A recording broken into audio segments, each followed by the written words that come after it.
Hello guys, good afternoon. কেমন আছো তোমরা সকলে? আশা করছি সকলে খুব ভালো সুস্থ আছো, আর আমিও ভালো সুস্থ আছি।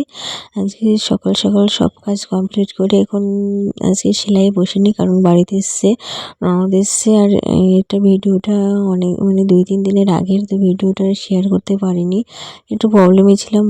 এর আগের ভিডিওতে তোমাদের বলেছিলাম যে আমার গলায় প্রচণ্ড ব্যথা, কথা বলতে অসুবিধা হচ্ছে, ওই জন্য। তো এখন যাচ্ছি আমরা মাঠে, আর কি করতে যাচ্ছি সেটাও তোমাদের সাথে শেয়ার করব। তো চলো, মাঠে বলতে আমাদের জমিতেই যাচ্ছি। তো এই যেমন ননদের মেয়ে, ননদ সকলেই যাচ্ছে। আর আমি এখানে একটু ভিডিও করেছিলাম, তোমরা ইনস্টাগ্রামে দেখে নিতে পারো। এই ভিডিও করেছিলাম, রিলস বানিয়েছিলাম আর কি। তো তারপরে দেখো মাঠের ভিতর দিয়ে হেঁটে যাচ্ছি, আর হেঁটেই চলেছি। ধুধু মাঠ। তো আমাদের ছেলে ভিডিওটা করছিল। তো দেখো কত সুন্দর মাঠ, ফাঁকা মাঠ। আর মাঠে কোনোদিন যাওয়া হয় না, আর খুব ভালো লাগে। যদি একদিন যাই, রোজ রোজ গেলে হয়তো ভালো লাগে না, কিন্তু 2-3 বছর পর একদিন যাই, খুব ভালো লাগে। তো আমার ননদ তাকাচ্ছিল না ভিডিও ক্যামেরার দিকে, তো আমি ভালো করে মুখটা উঠিয়ে দিলাম, বললাম একটু মুখটা দেখাও তোমার। তো দেখো ননদের মেয়ে আর পিয়ুষ দুজনা ঘাড় ধরে যাচ্ছে, 2 ভাই বোন। তো এইদিকে আমরা যাচ্ছি, আর পিছনে একটা কুকুরও যাচ্ছে আমাদের সাথে।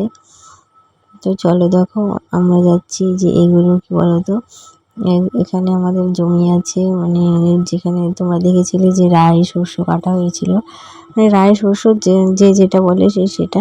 তো সেই জমিতে ফাঁকা পড়ে আছে, আর সেখানে আছে কুল গাছ। তো সেই কুল গাছে যাচ্ছে আমরা কুল কুড়োতে। তো চলো দেখতে থাকো ভিডিওটা। তার আগে তোমাদের বলি, মাঠে গিয়ে আমরা এসেছিলাম কিছু ছবি তোলার জন্য। তো কি ছবি তুলেছি অবশ্যই তোমাদের দেখাবো। আর এই যে ব্যাগ দেখতে পাচ্ছ, এই ব্যাগটাতে আছে কুল। এই কুলগুলো কুড়িয়েছিলাম।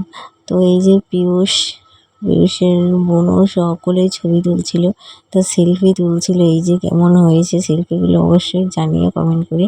এটা কিন্তু খুব সুন্দর লাগছিল। আর আমিও দেখো একটু ভালো রকমভাবে পোস্ট যেরকম পেরেছি সেরকমই দিয়েছি, চেষ্টা করেছি দেওয়ার। তো ছবিগুলো কেমন হয়েছে তোমরা জানিও। আর এখানে সকলে মিলে যারা যে কজনে গিয়েছিলাম, 2-4 জন। পিয়ুষের এই ছবিটা না একদম বিশাল, খুব সুন্দর লাগছে। আর এটা তুলেছিলাম রাস্তায় আস্তে আস্তে দুজনও। আর এটা তুলেছিলাম একটা ঘাসের ভিতরে। তারপরে বাড়িতে চলে আসলাম, এসে এই ড্রেসটা নতুন নিয়েছি। তো নিয়ে গায়ে দিয়ে দেখলাম কেমন লাগছে। তা কেমন হয়েছে ড্রেসটা অবশ্যই জানিও। তারপরে সন্ধ্যা লেগে গিয়েছিল, আর এখানে চা বানিয়েছিল আমার ননদের ছেলে, দুধ চা। তো সেটাই খাওয়া দাওয়া করে এখন সকলে এসেছে। পিয়ুষ পড়তে চাইছিল না, ওই জন্য ঠামের পা ধরছিল, বলছিল পড়বো না। আর আমি এদিকে হাসছিলাম। তো এটা কিন্তু পরের ভিডিও। তারপরে যাচ্ছিলাম আমরা বাজারে কিছু কেনাকাটা ছিল। তো কেমন হলো ভিডিওটা জানিও।